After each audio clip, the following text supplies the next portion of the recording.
안녕하십니까. 김종상의 정치인문학입니다. 박근혜 전 대통령 옥중편지 많은 해석들을 내놓았는데요. 함부로 입을 떼는 게 아니라는 생각에는 변함이 없지만 이 옥중편지까지 자의적으로 해석하고 또 사리사욕을 노리는 그런 정치인들이 있어서 한 말씀 오늘 드리려고 합니다. 박근혜 전 대통령 그동안 침묵을 지키며 자신을 노출시키지 않았습니다. 옥중에서 그 내면적 에너지를 이번에 옥중편지 한 장에 담아냈는데요. 정치권은 여전히 유불리를 따지면서 옥중편지를 자의적으로 해석하고 있지만 이번 옥중편지 한 장은 누가 뭐래도 보수 우파 태극기 부대까지 영향을 미칠 것으로 저는 내다보고 있습니다.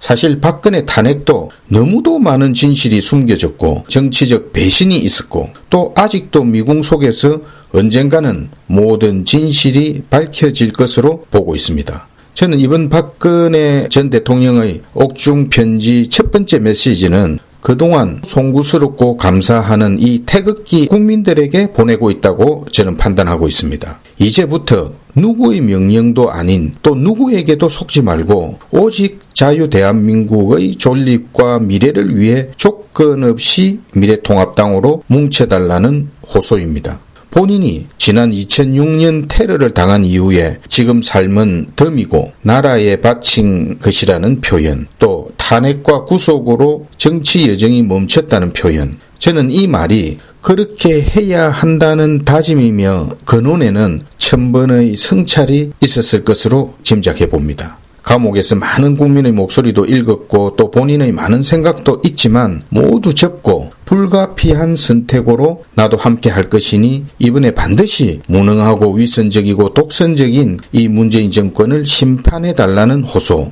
자신도 내려놓는 최우선 순위의 결단이었다고 저는 판단합니다. 조원진, 김문수, 홍문종, 정광훈 목사 이분들 모두 스스로에게서 답을 구하기 바랍니다. 독자 목소리, 작은 이해관계 명분 없습니다. 다만 개인적으로 조원진, 김문수 정도는 미래통합당이 연합이든 어떤 방식이든 가슴을 열었으면 하는 생각을 해봅니다. 그리고 김무성, 서청원 더 망신당하기 전에 아무 말 말고 정계를 떠나기 바랍니다. 저는 친박 일부 정치인들도 똑같은 이합집산 정치인에 포함된다고 편지 속에 느꼈습니다. 그리고 두 번째 메시지는 북한 핵 위협과 우방들과의 지금 관계 악화를 박근혜는 대단히 중요한 나라의 미래와 명운이 걸린 위험 요소로 보고 있다고 읽었습니다. 미래학자 엘빈 토플러는 한국의 미래는 한국 내부와 인접 국가의 변화의 속도에 한국이 어떻게 대응하느냐에 달려 있다고 강조한 바 있습니다. 한마디로 외교력에 대한민국의 운명이 달렸다는 거지요. 그런데 지금 이 문재인 정권의 처참한 외교, 박근혜는 이걸 심각하게 걱정하고 있습니다. 코로나19 보셨죠? 전 세계가 순차적으로 다 감염됐습니다.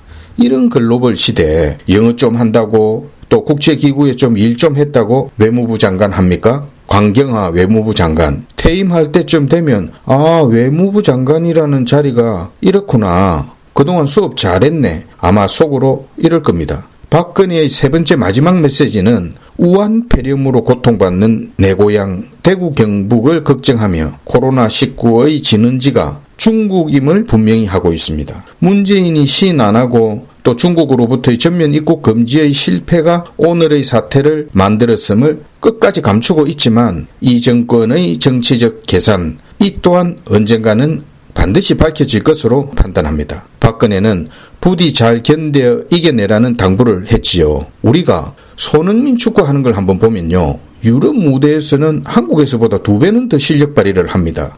여러분 그렇게 안 느끼셨습니까? 콘크리트 만들 때 보면 시멘트, 모래, 물만 있으면 콘크리트가 됩니까? 이들을 잘 믹싱하고 섞어야 콘크리트가 됩니다. 박근혜 옥중편지가 보수 우파를 든든한 콘크리트로 만들고 태극기 부대를 비롯한 보수 우파 또 중도 세력까지 하나로 뭉친다면 박근혜 옥중편지 마지막 구절처럼 여러분의 애국심이 나라를 다시 일으켜 세울 수 있고 저도 하나된 여러분들과 함께 하겠다는 약속이 꼭 실현될 것으로 믿습니다. 정치인문학 김종상이었습니다. Ich troll nicht, und wenn das Herz